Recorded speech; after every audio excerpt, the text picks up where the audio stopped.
Hello, everybody, and welcome back once more to Anime Yay or Nay. I am TheOutbackAl. I'm Yin&Jung. I'm Chibi Noob. I'm Envy Jitters. I'm CheerandCosplay. And I'm Kozi. And we're back once again, but this time not so much with a show, but multiple shows, things to do. What were we watching this month? Or the last month, or whenever this comes out? I don't really know. Yeah, I need a better intro for this, I think we can all tell, and I'm not gonna come up with one this week, so yeah, we're just going over things that we've been checking out and doing and seeing what's going on. So yeah, why don't we get into that? I'm not going first.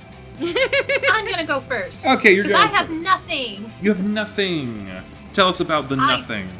Don't give in to the nothing. I did absolutely nothing this month. I kept up on nothing. The only thing, we just had a road trip to Maryland, and while we were road tripping to Maryland, I almost finished that one podcast I was telling you guys about 2 months ago now.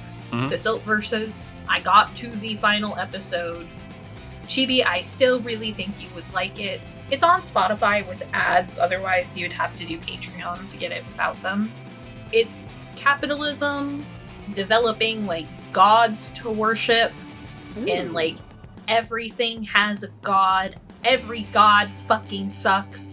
But capitalism and politics tell you which gods are okay and which gods are like capital B bad. You're not allowed to do it. And when I first talked about it, I thought we were only going to follow the two characters. In the first 2 episodes, it follows a woman and a young convert to her religion. And I thought those were like the main characters. But as it went on, we started getting different perspectives of different people with their different gods. Like we have a cop with the cop god.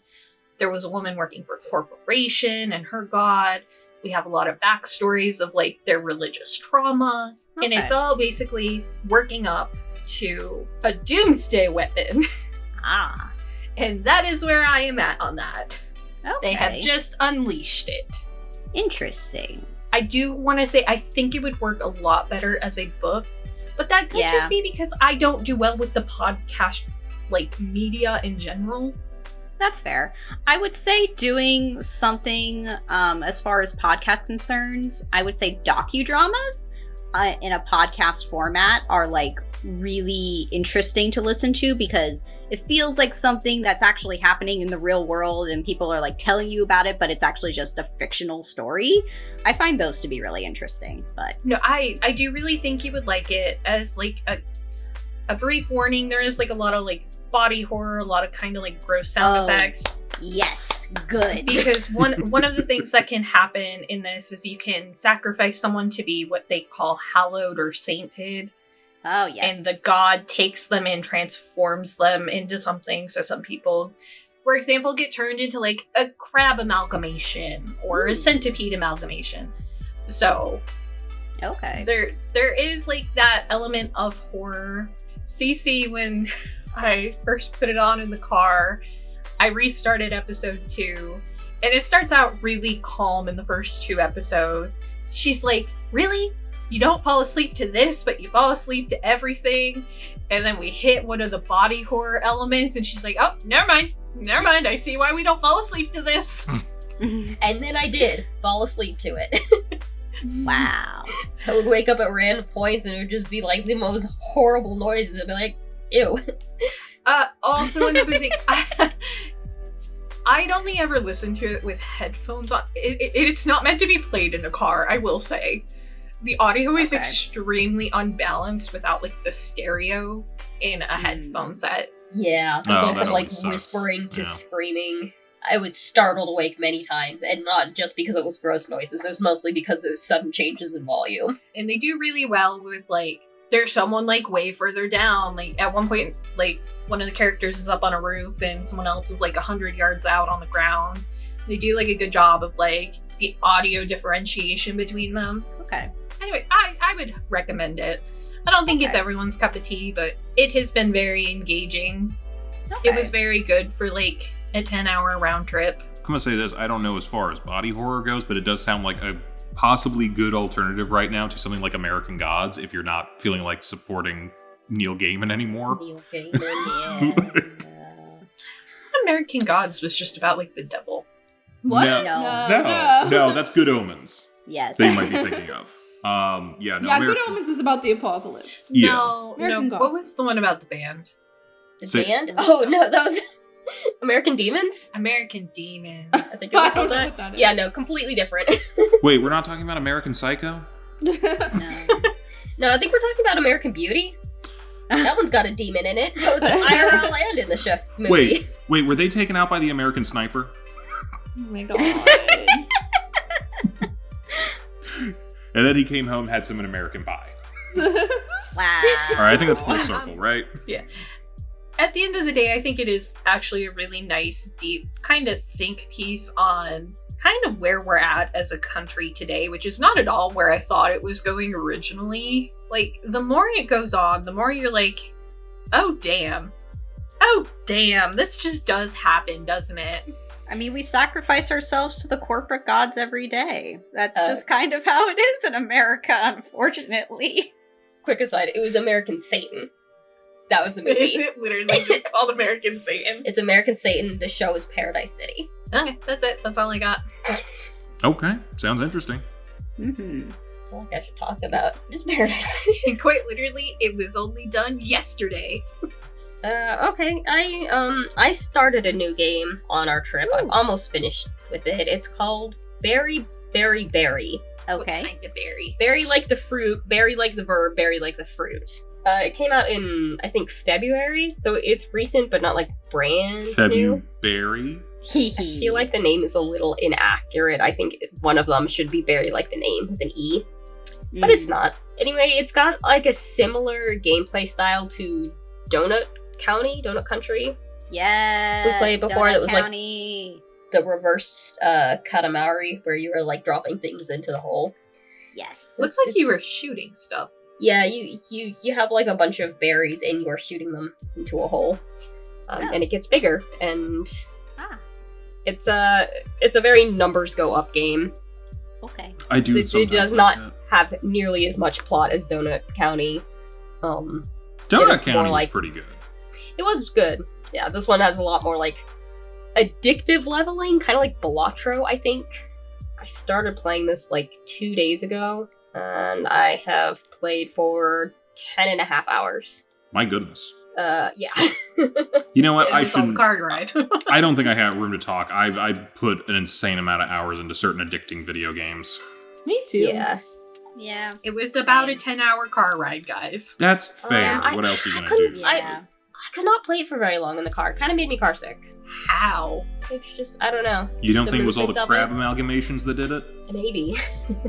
Maybe it was just the subconscious documenting of Kozi's podcast that was making me car sick. Anyway, this game, it does have some like spooky horror elements, but it's like all in the endings of the game. You can almost avoid the story completely. But yeah, it's a good time. It's quick. If you like addictive games, you can get really into it, and then you can finish it very quickly, so it won't be that much of a time sink. I think I'm only missing one ending, and then I'm done. Yeah, so that is that. I'm still playing Tamagotchi Life. Joel and Leon finally got together. It took like a month, and now Joel is like super unhappy. No. He immediately wanted to break up. Yeah, I keep telling him, just think about it. Just give it a little time. He's like, okay, I'll think about it. And he's like, I'm not happy. You really only liked the idea of him. Talk about some of my... I gotta be real. Isn't that like the podcasts. thing of like, oh, the super hot damaged guy that you're like, oh, it'd be so awesome to be with him, and then you're with him and it's like, oh, this sucks. You Yeah. There's a reason you were single. Men. Yeah. They're both damaged men. There is a podcast that I picked up somewhat recently, and it just came back for a new season. It's called We Fix Space Junk. It's about like a runaway heiress and a person that's basically corporate slave labor, indentured servitude. They fly around in a ship around the galaxy, and the corporation sends them out on little missions to like go fix things around the galaxy. It's really wholesome. It's got like a Doctor Who energy, I think. Less saving people, more just fixing things. It's really cute. I will say I think this would be better as a show than a podcast. I think not everything translates to audio only as well. They try to do too much physical things in there.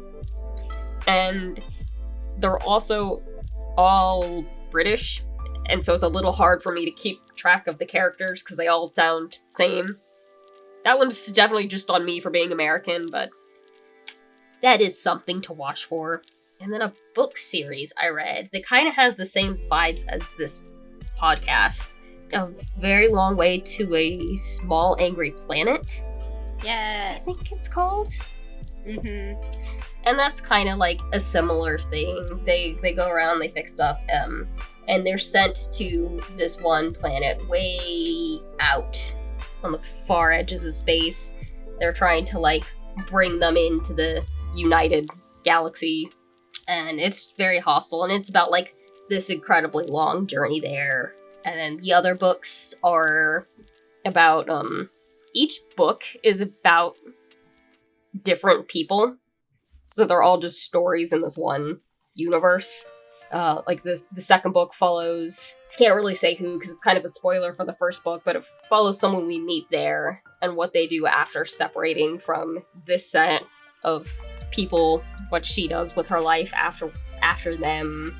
And then it's about like this one planet of Earthlings that have never been outside of their like artificial Earth. And then it follows like essentially like a road stop right before a hyperwarp tunnel, and they get put on lockdown. And so it's about like all the people in there like connecting with each other.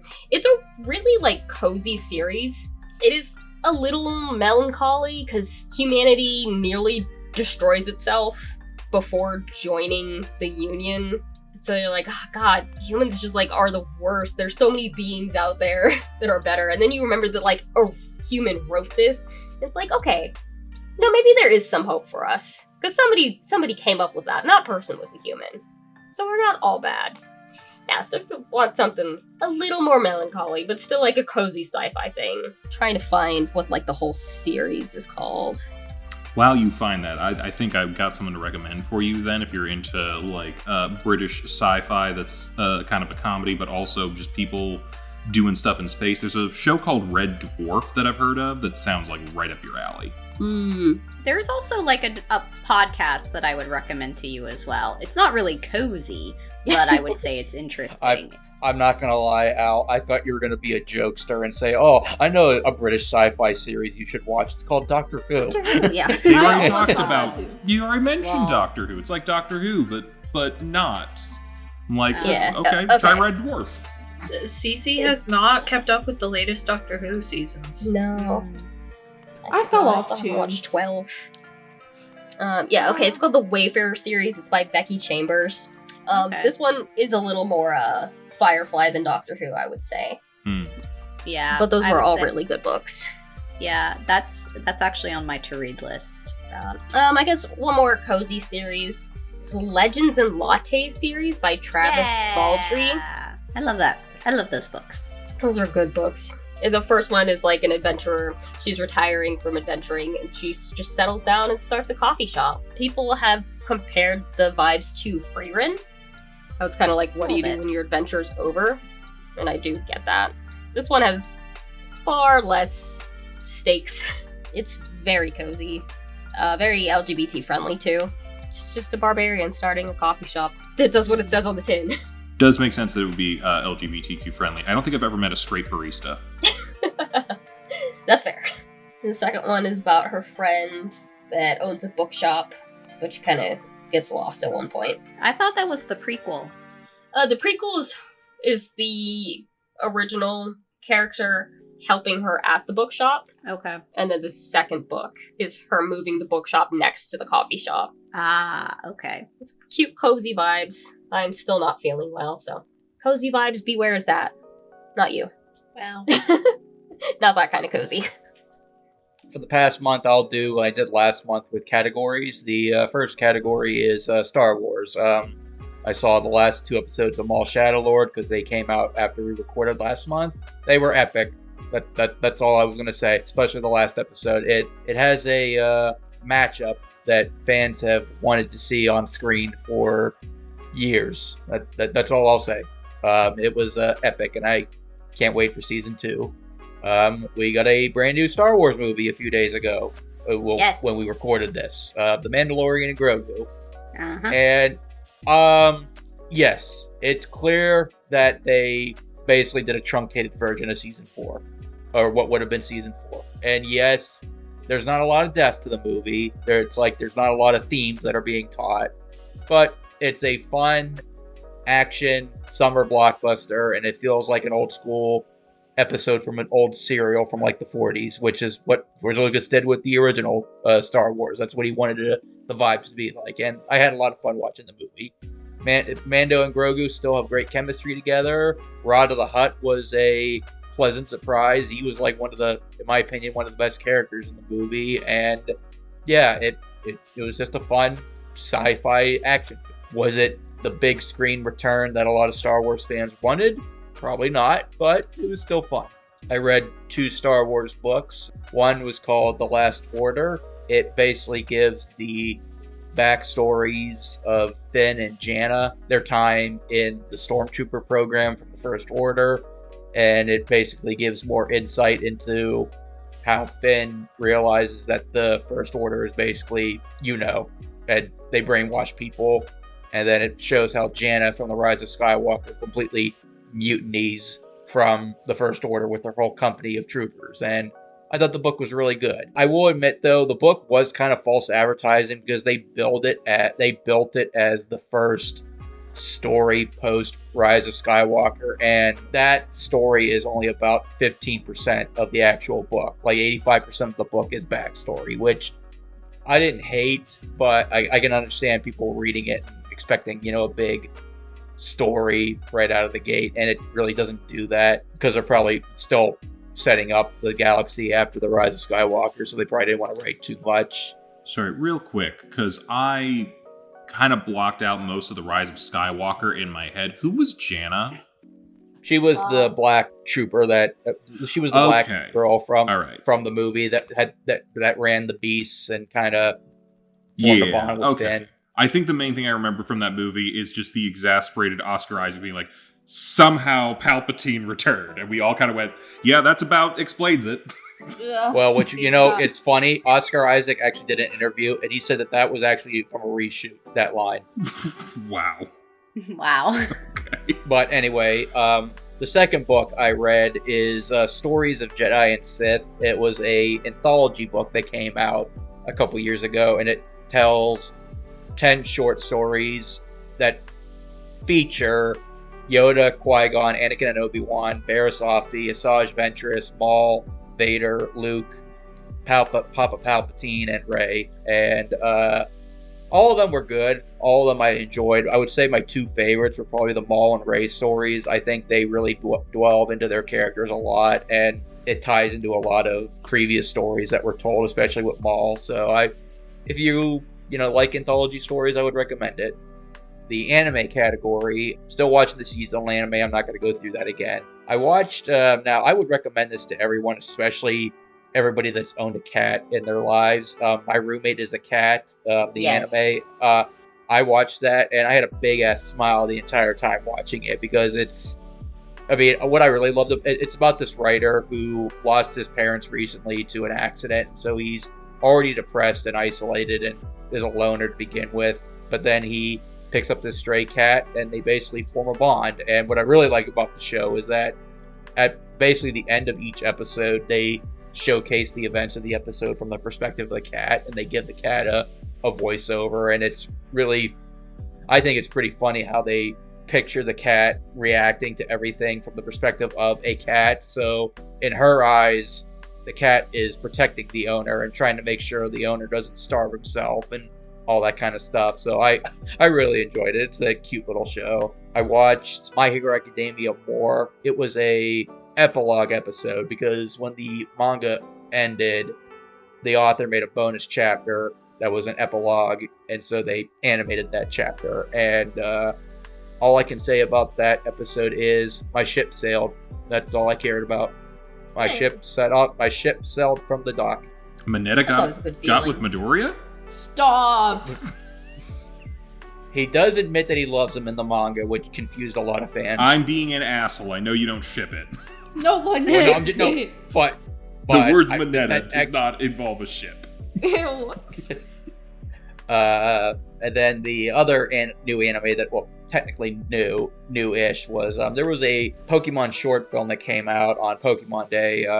It was called Dragonite and the Special Delivery. It's a 14-minute episode. It's a 14-minute special that's on the Pokemon YouTube channel, and the animation is more gorgeous than it has any right to be. Like, it is, like, I think it's made by the same studio that made the Apothecary Diaries, and it shows because it looks drop dead gorgeous. And it's a cute little story involving Dragonite as a mail carrier and the human that he bonds with. I never really... was Dragonite from the original Gen 1? Yes. Yeah.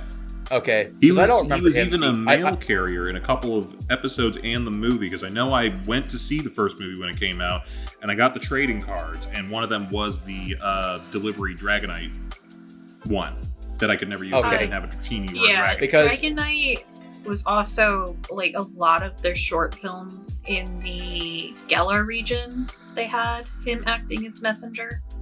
Okay. Because I watched a little bit of the first season of the anime back in the day, so I couldn't remember if he was in that season or not. But it was, even if you're not a Pokemon fan, watch it just for the animation alone. It's like it's better than it has any right to be. Let's put it that way. As far as video games, I played Yoshi's Story from the N64 on the Switch 2 online.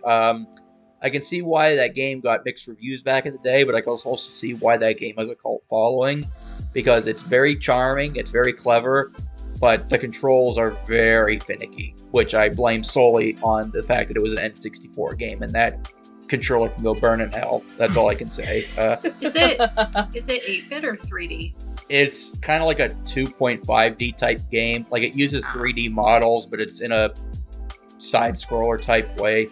So kind of like it's sort of simulating Donkey Kong Country vibes a little bit, but kind of, sort of. But it's a fun little game. But yeah, some of the controls were testing my patience, I will admit, some of the jumping. But it is fun. I played the DLC to Super Mario Brothers Wonder that came out a couple months ago. Super Mario Brothers Wonder was the... So the Rosalina one. I like Wonder. It's a good game.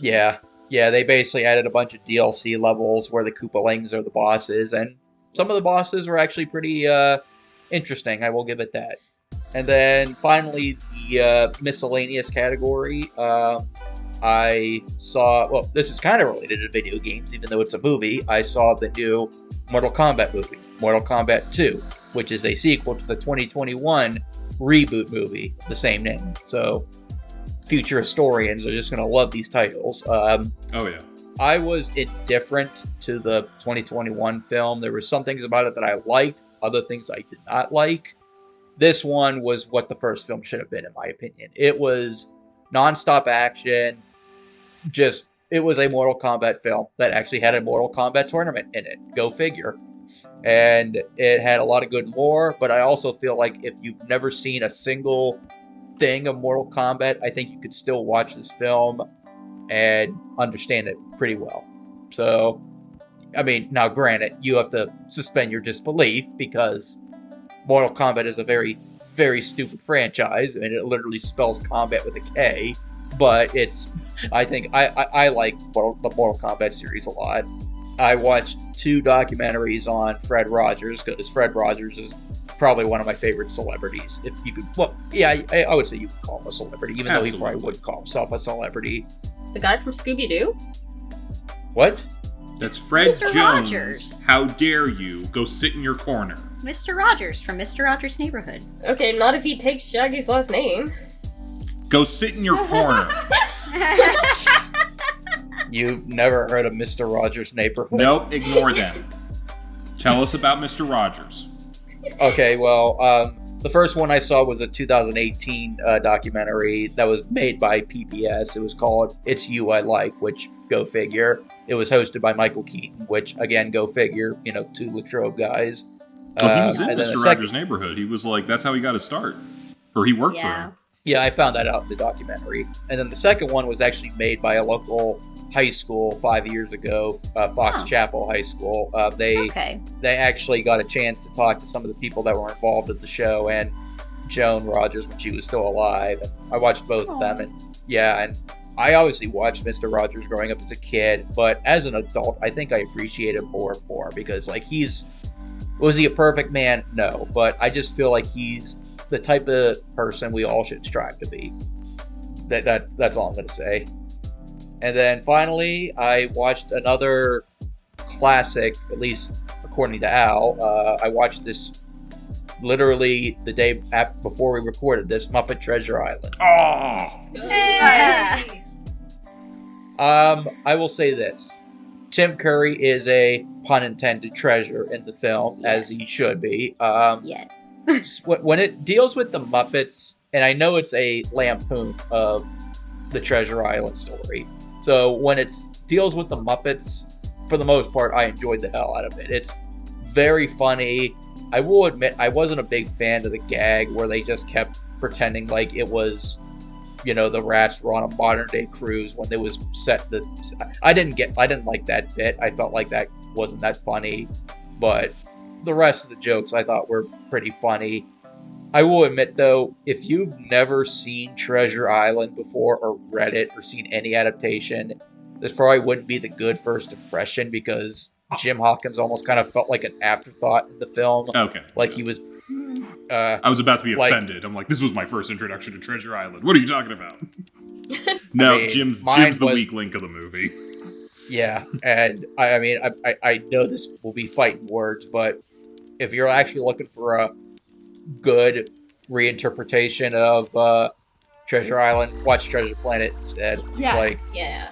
100%. like- I wouldn't say do that one first because that will set the bar too high, I think. When you go to read the actual story, you'll be like, whoa, what is this? Yeah, it's the better version. Okay, you know what? You and me have had this debate long enough, and I'm not going to do it here. I Yeah. still stand I by actually- Treasure Planet being best. I remember your arguments, and I was thinking about that as I was watching the film. Yep. But no, here's the thing. I still enjoyed the movie. There was points in the film I was laughing my ass off, and like I said, for Muppet's take on Treasure Island, I think it was pretty enjoyable, and obviously Tim Curry's just amazing, but I didn't completely love it. Let's put it that way. How come there's no love for Treasure Island from 1950? Yeah. No one likes that one? I mean, Seen it. no one liked I- Robert Doesn't Newton exist. as Long John Silver? I've never seen any Most other of us have version of not Treasure seen Island. Nope. I'm the only person who has that on DVD, I bet. Yep. Probably. But They yeah, probably that, printed it just for you. and I do have to go back one more second. Cece, have you never heard or seen Mr. Rogers? No, I've before? watched Mr. Rogers as a kid. Okay, so you were just fucking. Gotcha. Yeah. Yeah. Thank you for answering that. Go back to your corner. Fun fact: his mom hand knit all the sweaters that he wears on the show. Oh, that's lovely. Adorable. All right, now I'm done. All right, so me this past month, I'm still slowly but surely working my way through the free run manga. I'm about to start volume 13, so it's been going slowly but surely. Yes, I'm still watching Godzilla movies. As you should. No one is surprised. I still need to watch Godzilla -1, but after that, I think I will be caught up on everything that is available to what I have for streaming right now, so I think I will be getting the rest of them out from the library. It's gonna be a little bit slower once that starts happening, because I need to wait to get them all in. Oh, and then I went with Envy to go see The Mandalorian and Grogu. As far as what I thought, I had a good time watching it. A couple of the performances were a little wooden for me, but it was fun. I had a good time.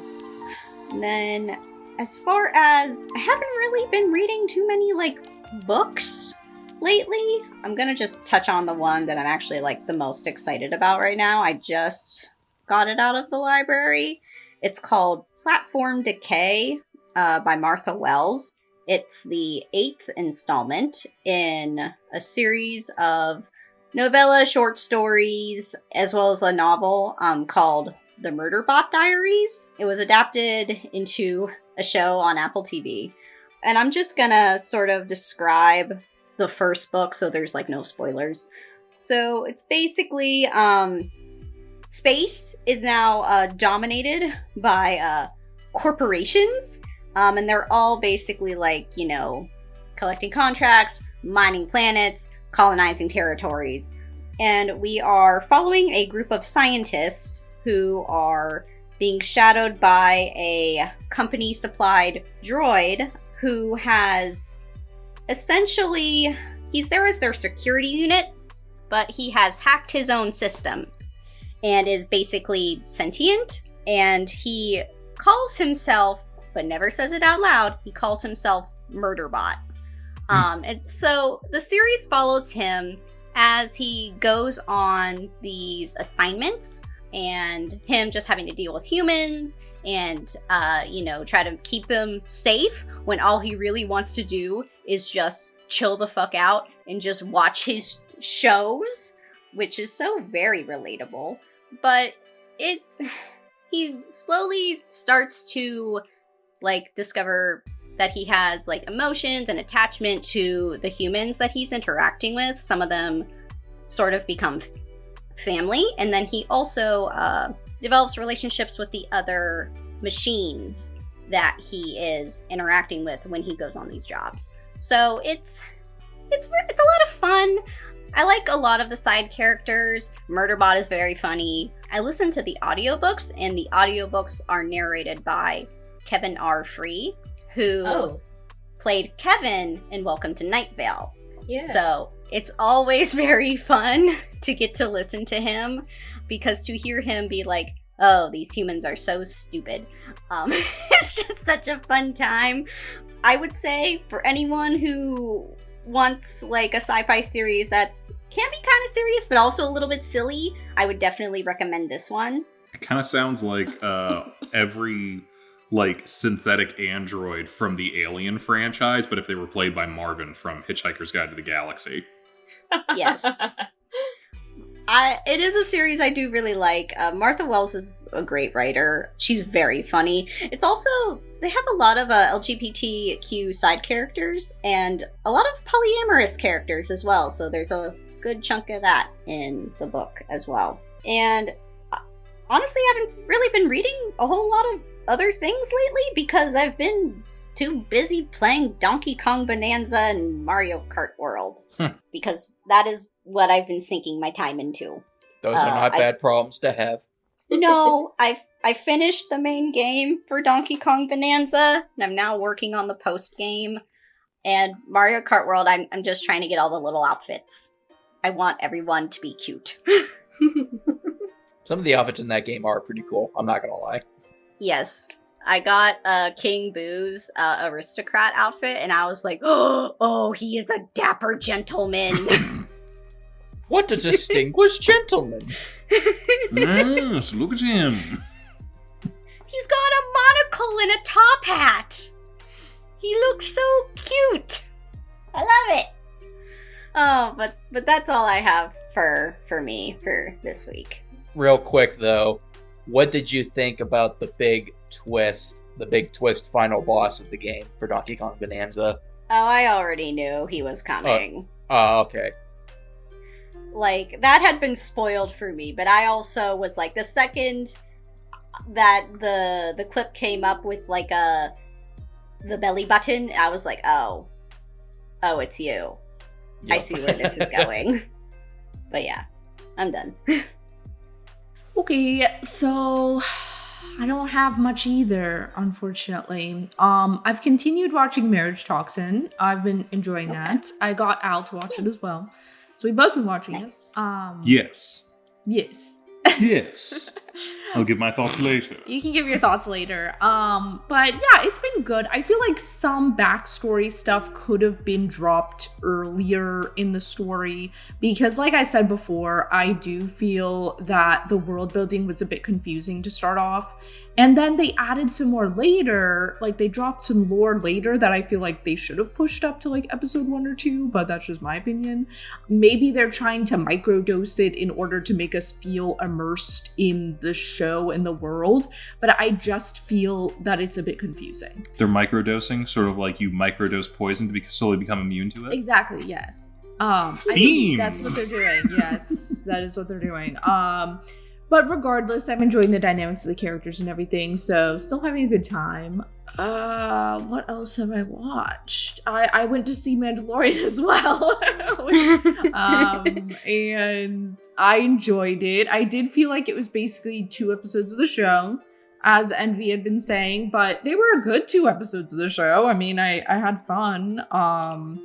I actually haven't seen the whole show. I saw the first season, and I kind of dropped off after that. But I still understood it. Yeah, you don't need to see the rest of it to get it. Yeah, I feel like it stood by itself. I think at some point, Grogu had went to train with somebody. Luke. Yeah, he went at the end of season 2. He went to train with Luke. And then he got back in the middle of, episode 4 or 5 of Book of Boba Fett? That was weird. It was like there was 3 episodes that was like Mandalorian season 2.5. Yeah. The Book of Boba Fett was 7 episodes. The first 4 episodes were Boba Fett. Episodes 5 through 6 were Mandalorian focused. And episode 7 was, we're wrapping everything together in a mess.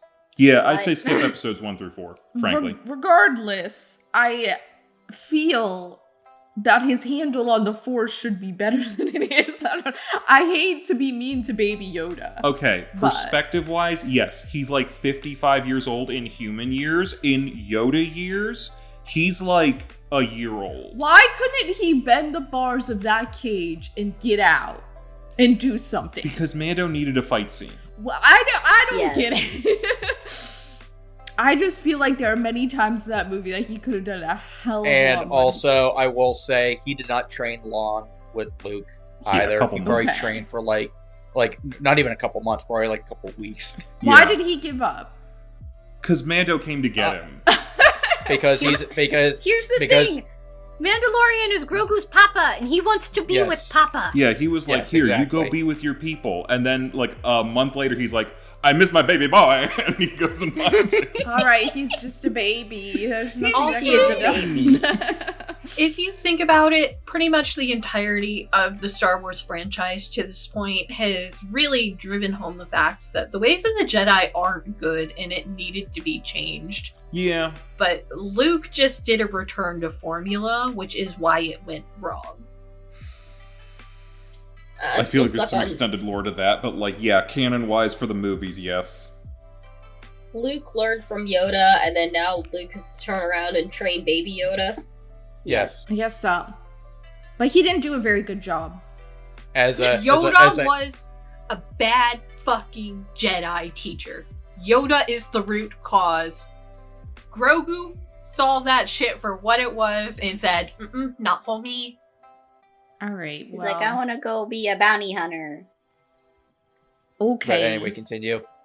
Yeah, anyway, I liked it otherwise, though. I mean, he's always cute, even if he was, like, not the most useful all the time. And I like his relationship with Mando, so it was fun.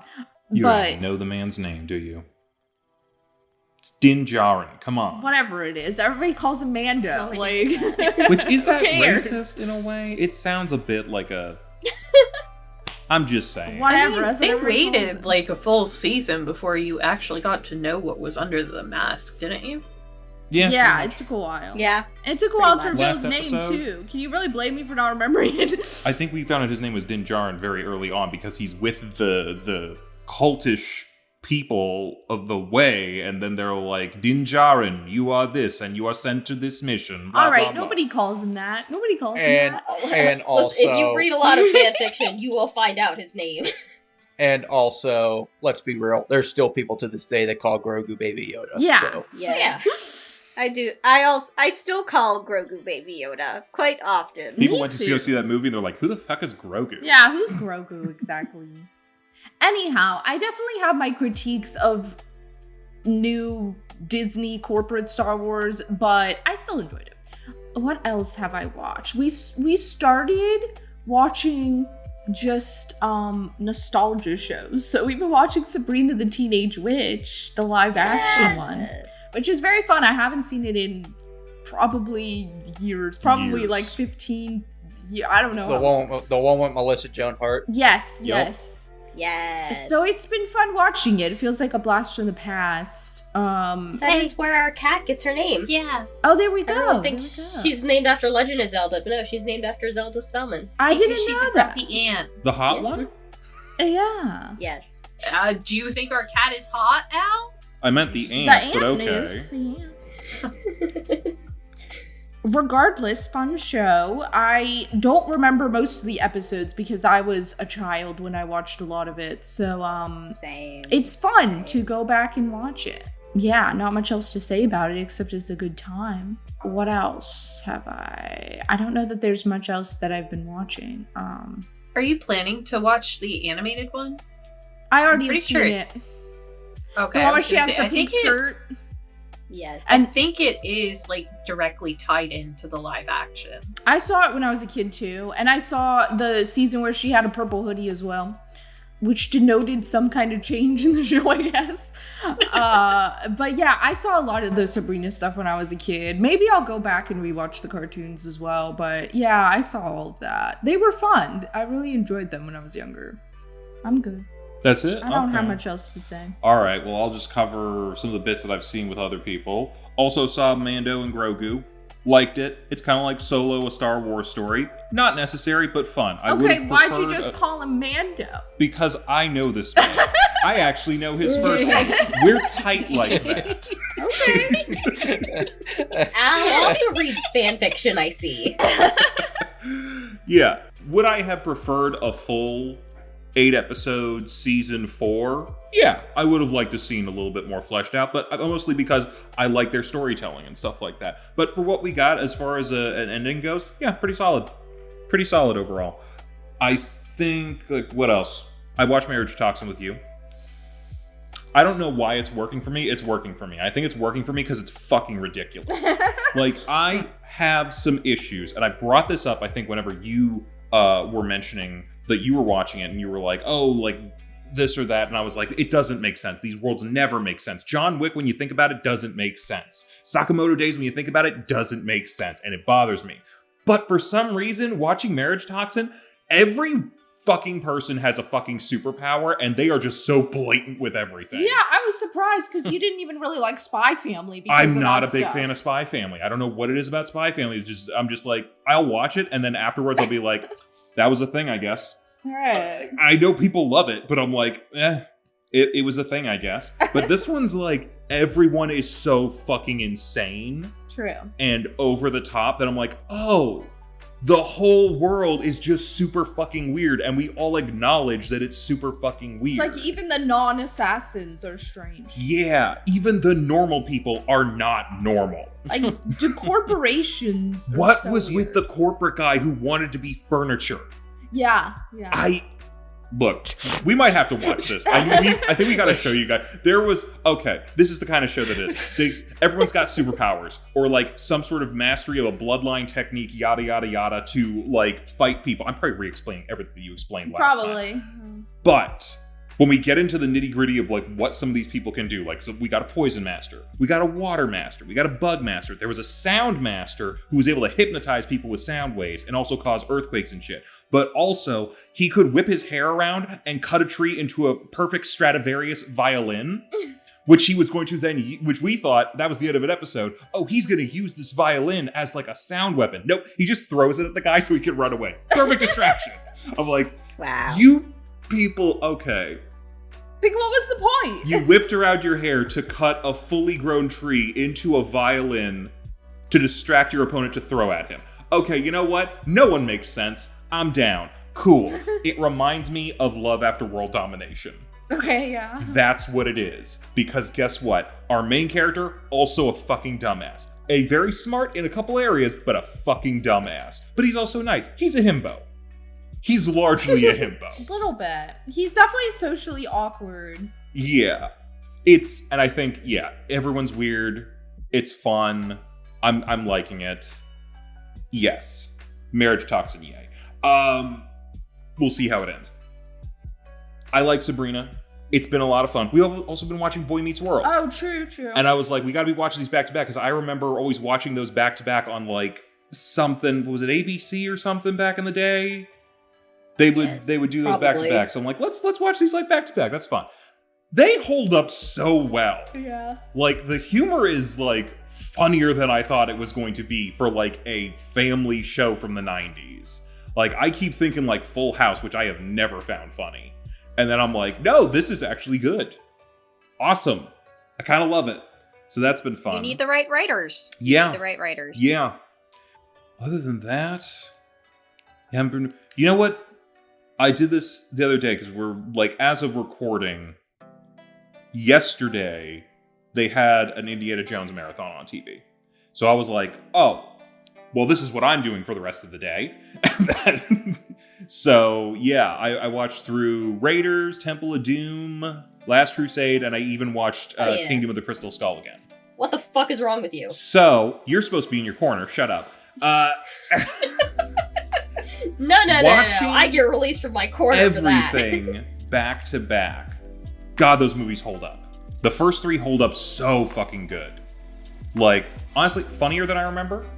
Because, like, just really good timing. Even on, like, Temple of Doom, which I don't always remember being funny because I think when I watched it as a kid, it was, like, scary. But, like, honestly, really good.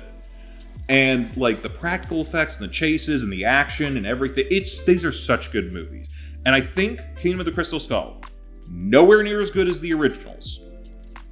But I think it could have been. Wait, is that the Shia LaBeouf one? The Shia LaBeouf one. Yeah. I think... Hear me out. I didn't hate that one. Boo. I think it has the bones of a good movie, but in execution, they lost something. I lost a You lot. know what happened? You People had got modern over it. Steven. Aliens. You had modern Steven Spielberg and modern George Lucas make that film. That's mostly the problem. Plus, like, one of the main things that I was looking at was like, God, even when it's not CG, it just looks like CG. What's up? Like, the colors all just feel so not real, and like and a lot of things were CG. I would have but like genuinely just looking at the story, minus a couple issues, the action sequences and a couple other things, I was like thinking back, like, okay, had they done this back in the day when they were willing to do things practical and doing all that sort of stuff, these would be so good. And parts are still good. It's everything else that's kind of a problem here and there. I'm just curious. Did they after they aired Kingdom of the Crystal Skull, did they air Dial of Destiny right after it? No, I don't think it was out for their channel yet. So still Okay. haven't seen that one. I don't particularly feel like I need to, because I don't imagine that it's going to be better than Kingdom of the Crystal Skull, which is nowhere near as good as the original trilogy. I have a very unpopular opinion when it comes to the Indiana Jones films. Let me hear it. The order in which I like the films are the order in which they came out.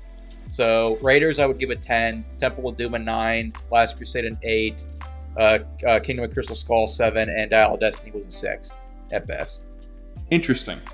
I was always a Last Crusade guy, but I'm a Sean Connery fan, so that might paint that a certain way. Yeah, those three are like just immaculate films. They're so much fun. Honestly, even Short Round's not as bad as everyone says he is. Willie, I mean, I don't have a problem with him. It's the girl I don't like. Yeah, she's kind of just as bad, but like it kind of just becomes white noise at a certain point. You can like look and enjoy the sets and action pieces, even though she's kind of screaming a little bit. So it's not so bad. I mean, here's the thing. Temple of Doom, it's a mess of a film, and a lot of it doesn't age well, but it's entertaining as fuck. Oh, yeah. Like, it is also interesting watching them back to back, and it's like, you do see elements of, like, continuity between the movies that maybe even they weren't thinking about early on, but, like, they were eventually developing. Like, Temple of Doom does take place 2 years before Raiders. Yeah. Or no, 1 year before Raiders, and then Last Crusade is 2 years after Raiders. So, and it makes you wonder what happened to Short Round after Temple of Doom. Indy was like, "Yeah, I can't take care of you. I'm putting you for adoption." I'll bring that back in a minute. He joined the Goonies. There is an element where you can kind of see in Temple of Doom where these two guys are coming at him with swords, and he goes for his gun and he doesn't have one, which is a callback to Raiders of the Lost Ark with the famous scene with a dude who's like so ready to do a big fight scene with a sword, and Indy just shoots him. And, like, there is an element. Indy carries more than one gun in Raiders, and it's likely because there's a couple times in Temple of Doom, he is without a gun, and he's like, I should have brought it back up. And well, he you will know not the make that reason same why mistake. they had you. I'm sure you know the reason why they had that gun scene in the first film, right? Dysentery, yeah. Yeah. I mean, Yeah, Harrison honestly, Ford was sick on set, so he couldn't do it. Yeah, like, nothing for nothing. That's such an amazing, iconic scene. Thank God he got sick. I never say that, but, like, really, it's so good that Harrison Ford got sick and then just got to shoot a guy instead of doing, like, it would have been a good action scene, but it's a good action scene amongst a bunch of good action scenes. And now it's, like, a bunch of good action scenes plus one really fantastic, like, frankly, it's a joke. It's a really good punchline for that, because he goes through the whole market and they're fighting and they're running around and doing all, and he's like, now I'm just gonna shoot him. It's funny. It subverts expectations. It's great. And nothing for nothing. They made up for it later in the film when Indy fights the big tough guy in front of the plane. We had the other scene with that, we might have been like, okay, there's these two really good fist fight scenes, and that's great. But the one where he just shoots him, that's such a fun misdirect. So Kingdom of the Crystal Skull, hear me out. I'm going to try to be like, okay, first off, had we done a lot of the action scenes with practical effects, I think a lot more people would have liked it. I think the bones of those are still good. Now, Shia LaBeouf. I say we cut him and we bring back Short Round. Okay. Ooh, yes. There's some thought there. I don't hate Shia LaBeouf in that one, but... He's not bad. It's just... I don't He's Shia care. LaBeouf. I don't care about him as a character. Like at all. I'm honestly, like, every single time I think of this movie and I think of Shia LaBeouf, I'm like, the song starts playing. Shia. Yes. I don't have anything against Marion either, but I also don't feel like she adds a whole lot to the movie. I kind of feel like maybe had you brought back Short Round, it's someone he actually, like, has it back and forth with, and you could have had a little fun with it. I don't know about adding another random love interest or something. They don't work out for him, clearly. But I don't know. Those are at least some things that I think that would have. Practical effects, add back Short Round as maybe an upcoming adventurer who brings him in because he was the one dealing with the Crystal Skull shenanigans, and then get rid of the bullshit about the aliens. That's my biggest problem, I think. Yeah. It's not great. It's not the worst thing either. I don't know. What Look, would be the worst thing? I don't know. I haven't seen Dial of Destiny. I don't know. I think, like, I've gone down the rabbit hole of enough different, like, things at this point of, like, aliens could have been early deific figures in human history that I'm like, you know what? There is some overlap here between some of the things going on in Indiana Jones a little bit. Like, his stuff is, like, based on, like, a lot of religious stuff, but it's also, like, we're kind of hitting into, like, almost eldritch horror a little bit, especially with Raiders a little bit. Yes. Yeah. Like, are we that far off from, like, alien technology looking like magic to early humanity? I don't know. I'm just gonna say no, but that's because the antagonists were also really interested in, like, UFOs and alien technology. Yeah. Like, the real life, you know, Nazis were really interested in that sort of stuff. Yeah, but they were communists in the Crystal Skull, which is another thing of, like, this really should have been made back in the late 80s, early 90s, when we were still, like, in that era where you could be like, yeah, he's young and he's fighting, like, heck, you know what? How about set it during World War II? That could have been fun. Yeah. But, yeah, I don't know. Anywho, that's pretty much my thoughts. So, that's all I got. So, hopefully, yeah. Anyone else have anything to add or want to throw my theories or thoughts under the bus or anything? You guys were really thinking, like, did I convert anyone with my thoughts on the Crystal Skull? I'm not saying it's a good one, but, like, would my ideas have been good? I never hated Kingdom of the Crystal Skull. I definitely agree that at the time it was the worst indie film, but yeah, I never hated it. I mean, I would say 7 out of 10 isn't, like, that's a C. despising level, but 7 out of 10 is kind of like, eh. Yeah, it's a meh. I don't hate it, I guess. Yeah, and I will say, Dial of Destiny, I wanted to go in that film with an open mind, but after I watched the film with my dad, we kind of just looked at each other and we were like, yeah, they shouldn't have made this film. Like, it's not horrible. Like, it's not a dog shit movie, but the more I think about it, the more I realize it's kind of pointless. Like, it didn't need to exist. Like the end, like, say what you will about Kingdom of the Crystal Skull, but it had a happy ending. You know, he marries Marianne again, and, you know, he goes off into the sunset like he did with Last Crusade. The ending of Dial of Destiny is kind of a bummer. I'll say that. It's bittersweet.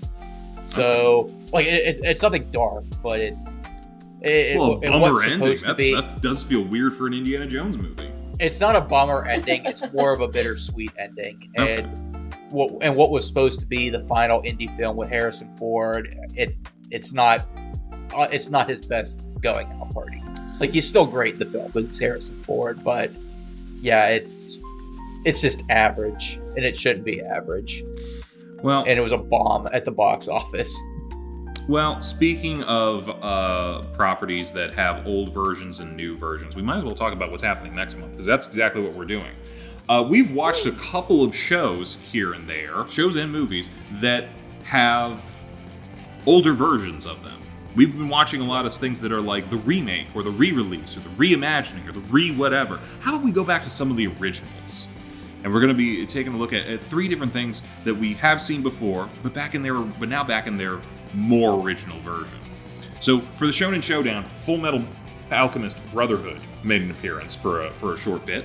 Why don't we go back and watch Full Metal Alchemist from 2003? Let's see how it compares a little bit. We watched The Devil May Cry that came out very recently, but there was also one that came out in 2006. Why don't we go back there? We're going to watch that one. Also, I recently watched Speed Racer, the movie. Hell yeah. It's still the best live-action anime I've ever seen. But it's based on an old anime from the 60s. Let's go watch that one. Gonna have Full Metal Alchemist, Devil May Cry, and Speed Racer. I don't think there's any other type of theme for the month that could have gotten these 3 together, and I'm happy about it. So, yeah, we're gonna watch that and then, see what happens from there. Hope you'll join us. Bye-bye, everybody. Bye. Hey, thanks for watching, and if you haven't already, be sure to subscribe and ring the bell icon for notifications. If you enjoy this video, give us a like, and if you haven't already, check out some of our previous episodes, our daily gaming videos, or our parody series Madoka Magically Abridged. See you next time!